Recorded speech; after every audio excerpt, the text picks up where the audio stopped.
नमस्कार। कक्षा 12 वाले समस्त प्रिय छात्रों, आप सभी अपना जीव विज्ञान बायोलॉजी का प्री बोर्ड परीक्षा के लिए क्वेश्चन पेपर देख लीजिएगा। इस क्वेश्चन पेपर का समय 3 घंटे और पूर्णांक 70 अंक होने वाला है। तो समस्त कक्षा 12 वाले प्रिय छात्रों, आप सभी इस क्वेश्चन पेपर को सिर्फ आईएमपी समझकर या मॉडल पेपर समझकर पढ़ लेवे, क्योंकि आपकी परीक्षा के पेपर में भी बिल्कुल इसी प्रकार के क्वेश्चन आ सकते हैं। तो सबसे पहले आपको यहाँ पर कुछ निर्देश दिए गए हैं, इनको पढ़ लीजिएगा। इनको पढ़ने के बाद इस क्वेश्चन पेपर का आपका पहला प्रश्न दिया, जिसमें सही विकल्प चुनकर आपको लिखना है, जो आपकी परीक्षा में 6 नंबर के पूछे जाने वाले हैं। जैसे कि आपका पहला दिया है, वेलिसनेरिया में किस प्रकार का परागण होता है। तो पहले में आप सभी को सही उत्तर लिखना होगा अ वाला, जल परागण। दूसरा आपका दिया है, सत्यफल का परिवर्धन होता है। तो दूसरे में आप सभी को सही उत्तर लिखना होगा स वाला, अंडाशय से। तीसरा आपका दिया है, निम्नलिखित में से समयुग्म जी एलील है। तो तीसरे में आप सभी को सही उत्तर लिखना होगा अ वाला, टीटी। टीटी आपको तीसरे का सही उत्तर लिखना है। और चौथा आपका दिया है, इंटरफेरॉन प्रोटीन होते हैं। तो चौथे में आप सभी को सही उत्तर लिखना होगा बा वाला, विषाणुरोधी। और पांचवा आपका दिया है, आनुवंशिकी अभियांत्रिकी में आणविक कैंची की तरह उपयोग किया जाता है। तो पांचवे में आप सभी को सही उत्तर लिखना होगा द वाला, रेस्ट्रिक्शन एंडोन्यूक्लिएज। और छठा आपका दिया है, निश्चित क्षेत्र में रहने वाले समष्टियों को उस स्थान का कहते हैं। तो छठे में आप सभी को सही उत्तर लिखना होगा अ वाला, जीवी समुदाय कहते हैं। अब यहाँ पर देख लीजिएगा इंग्लिश वर्जन, जो भी फिर छात्र इंग्लिश मीडियम में है, इंग्लिश वर्जन आपको यहाँ पर दिया गया है। और क्वेश्चन नंबर 2 में आप सभी को रिक्त स्थानों की पूर्ति कर आपको लिखना है, जो आपकी परीक्षा में 6 नंबर के आने वाले हैं। तो पहला आपका दिया है, 150 द्वितीयक शुक्र कोशिकाओं से कितने शुक्राणु बनेंगे। तो पहले में आप सभी को सही उत्तर लिखना होगा 300 शुक्राणु बनेंगे। दूसरा आपका दिया है, दूध से दही का निर्माण किसके द्वारा किया जाता है। तो दूसरे में आप सभी को सही उत्तर लिखना होगा लैक्टोबैसिलस आपको लिखना होगा दूसरे का सही उत्तर। तीसरा आपका दिया है, डीएनए के एक कुंडल में कितने न्यूक्लियोटाइड्स पाए जाते हैं। तो तीसरे में आप सभी को सही उत्तर लिखना होगा, यहां पर लिख लीजिएगा 10 आपको लिखना होगा तीसरे का सही उत्तर। और चौथा आपका दिया है, इंसुलिन पॉलीपेप्टाइड श्रृंखलाओं का बना होता है। तो चौथे में आप सभी को सही उत्तर लिखना होगा 2 आपको लिखना होगा यहाँ पर चौथे का सही उत्तर। इंसुलिन 2 पॉलीपेप्टाइड श्रृंखलाओं का बना होता है। पांचवा आपका दिया है, ऐसे जीव जिनके आनुवंशिक संगठन को बदल दिया जाता है उसे कहते हैं। तो पांचवी में आपको लिखना होगा, लिख लीजिएगा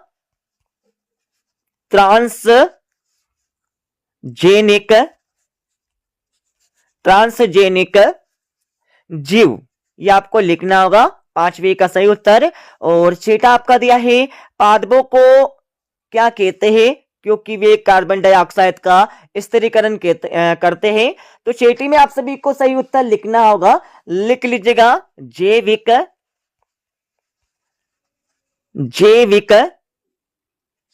स्तरीकारक कहते हैं। ठीक है, आपको लिखना होगा जैविक स्तरीकारक कहते हैं। ठीक है, अब यहां पर देख लीजिएगा इंग्लिश वर्जन, जो भी प्रिय छात्र इंग्लिश मीडियम में है, इंग्लिश वर्जन आपको यहां पर दिया गया है।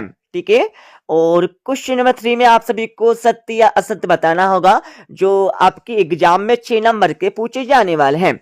जैसे कि आपका पहला दिया है, पुष्पी पौधों को आवर्तबीजी पौधे कहते हैं। तो पहला आपको लगाना होगा यहाँ पर बिल्कुल सत्य, बिल्कुल कहते हैं। दूसरा आपका दिया है, वेसोक्टोमी और ट्यूबेकोक्टोमी लिंग परीक्षण विधियां है।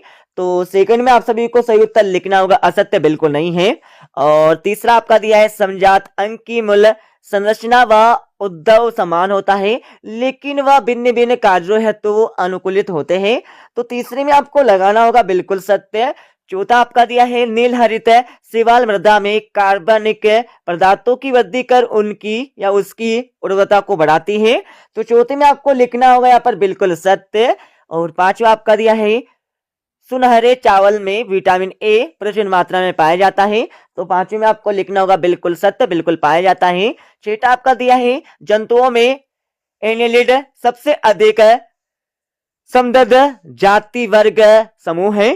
तो छठे में आपको लिखना होगा असत्य, बिल्कुल नहीं है। ठीक है, अब यहाँ पर देख लीजिएगा चूज ट्रू और फॉल्स। तो जो भी छात्र इंग्लिश मीडियम में है तो यहाँ पर इंग्लिश वर्जन देख लीजिएगा।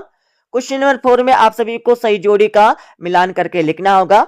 तो सही जोड़ी का मिलान कर लीजिएगा। ध्रुवीय इकाई में आपको लगाना होगा एफ वाला, और लाइगेज में आपको लगाना होगा यहाँ पर डी वाला, और एड्स में आपको यहाँ पर लगाना होगा ई वाला, और चौथे में आप सभी को लगाना होगा सी वाला, और पांचवें में आपको लगाना होगा यहाँ पर बी वाला प्लस माइनस। ठीक है, अब यहाँ पर इंग्लिश वर्जन देख लीजिएगा। मैं करेक्ट पेयर से आपको यहाँ पर क्या करना है, सही जोड़ी का मिलान करके लिखना होगा। ठीक है, और क्वेश्चन नंबर 5 में आपको एक वाक्य में उत्तर देना होगा। जैसे कि आपका पहला दिया है आईयूडी का पूरा नाम, पूर्ण नेम आपको लिखना होगा। ठीक है, तो फुल फॉर्म में आपको लिखना होगा आईयूडी का। तो इसमें आपको लिखना है, लिख लीजिएगा इंट्रा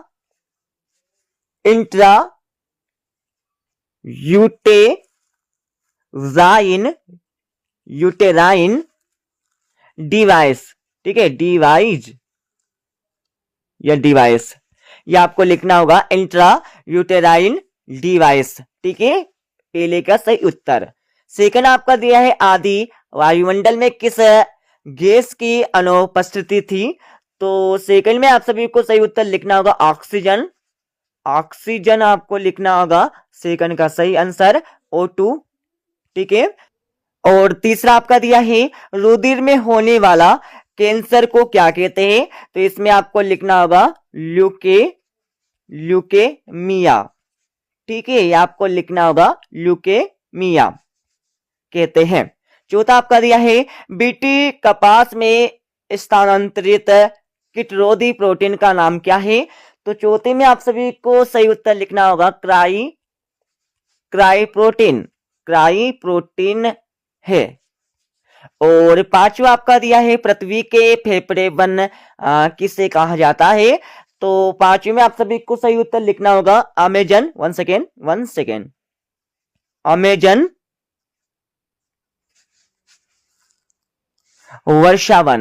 अमेजन वर्षावन को कहते हैं। ठीक है, अब यहाँ पर देख लीजिएगा right the answer in one sentence. तो आपको प्रत्येक के एक शब्द में उत्तर देना होगा। तो इंग्लिश वर्जन आपको दिया हुआ है। अब यहाँ पर आप सभी 2-2, 3-3 और 4-4 नंबरों के प्रश्न देख लीजिएगा। जैसे कि आपका छठा दिया है ZIFT और GIFT में कोई दो अंतर आपको लिखना होगा। जिफ्ट और गिफ्ट में अंतर आपको लिखना है 2, और अतः में आपको शिशु मृत्यु दर क्या है इसके बारे में आपको लिखना होगा। साथ में आपको हीमोफीलिया रोग क्या है इसके बारे में आपको लिखना है। अतः में आपको जीन विनिमय क्या है इसके बारे में आपको लिखना है। ठीक है, और आठवीं में आपको हार्डी विनबर्ग सिद्धांत का समीकरण आपको लिखना होगा। अतः में आपको आधुनिक वयस्क मानव एवं शिशु चिंपांजी की खोपड़ी की तुलना एक बिंदु के आधार पर कीजिए। ठीक है, और 9वें में आपको जैव नियंत्रण से आप क्या समझते हैं इसके बारे में आपको लिखना है। अतः में आपको रोजमर्रा के जीवन में बायोगैस किस प्रकार महत्वपूर्ण है इसके बारे में आपको लिखना है। 10वें में आपको पारजीनी जंतु क्या है इसके बारे में आपको लिखना होगा। अतः में आपको बायो पेटेंट द्वारा बायो पायरेसी को किस प्रकार से रोका जा सकता है इसके बारे में आपको लिखना होगा। और 11वें में आप सभी को समष्टि घनत्व को स्पष्ट करके आपको लिखना होगा। अतः में आपको सहजीविता को स्पष्ट करके आपको लिखना है।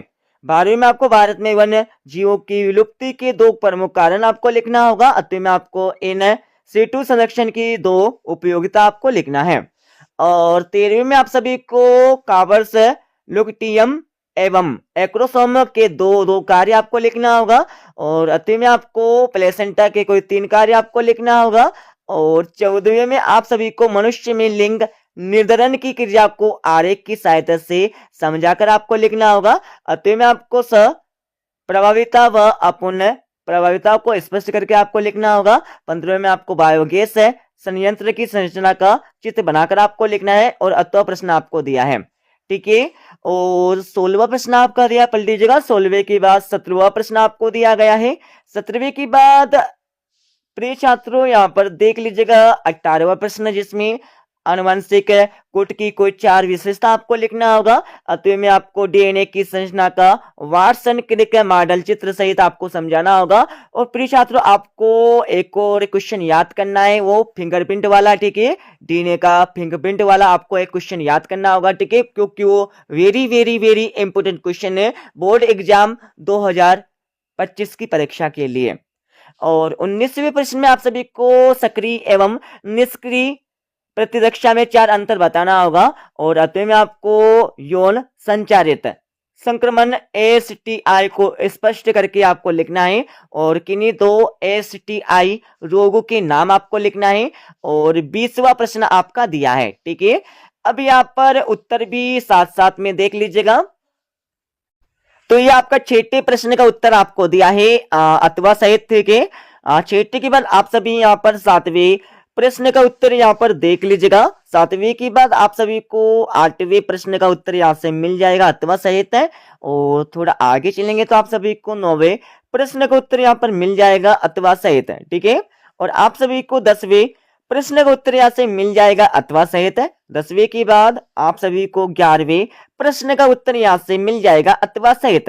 11वें के बाद आप सभी यहाँ से 12वें प्रश्न का उत्तर देख लीजिएगा अथवा सहित। ठीक है, और आप सभी को 13वें प्रश्न का उत्तर यहाँ से मिल जाएगा अथवा सहित।